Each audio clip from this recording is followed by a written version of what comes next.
Dalam upaya mengantisipasi arus balik libur lebaran, jajaran Pol PP Badung, BKO Kuta bersama komponen terkait lainnya terus gencar menggelar sidak pendataan penduduk non-permanen atau PNP.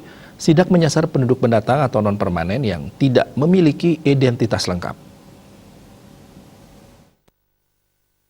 Danru Pol PP Kuta Nengah Wike mengatakan sidak tersebut menindaklanjuti arahan dari Pemprov Bali sebagai antisipasi arus balik libur lebaran.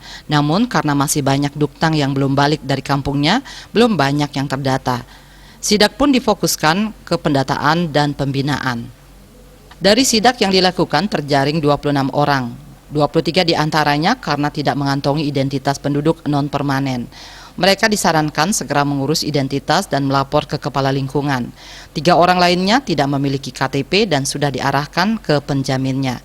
Wike menambahkan tidak ada sanksi karena sifatnya masih pendataan dan pembinaan.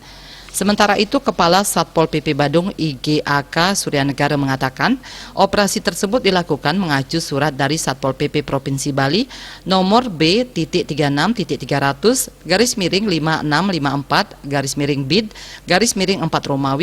Satpol PP tentang kegiatan operasi Bali Trepti 2. Mengawali pelaksanaan kegiatan tersebut, Satpol PP Badung menyasar wilayah Kecamatan Kuta Selatan.